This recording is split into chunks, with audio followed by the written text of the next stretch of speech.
大家好，今日廚師介紹做一個 BBQ 嘅炸魚蛋串。我而家洗過佢，揾張紙抹翻乾佢。4粒魚蛋1串，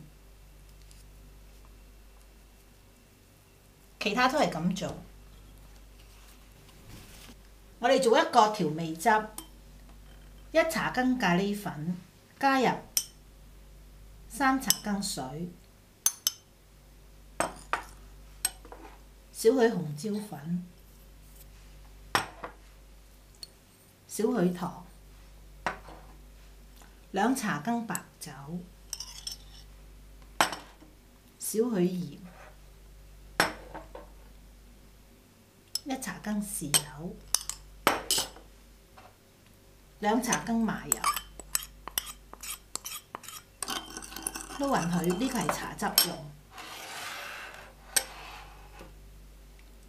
我哋需要一個蜜糖汁，我放咗2茶羹蜜糖喺裏邊，加1茶羹水，撈勻佢。一陣間呢個係搽過蜜糖汁㗎。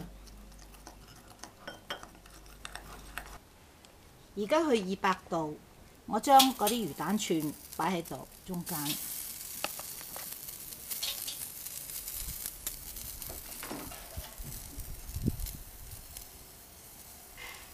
搽咗我哋做咗嘅調味汁，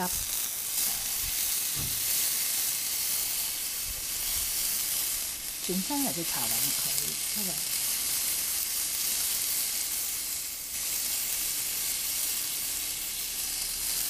跟住冚蓋3分鐘。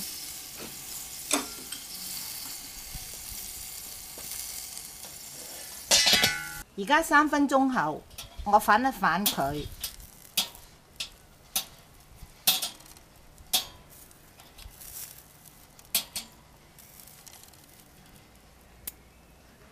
再幫佢搽汁，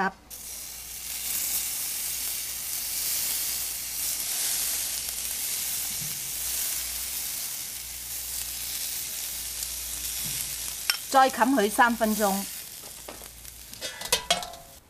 而家又3分鐘後啦，我幫佢搽一啲蜜糖水，周圍搽下佢。跟住我擺喺火嘅地方，輕力燒乾身。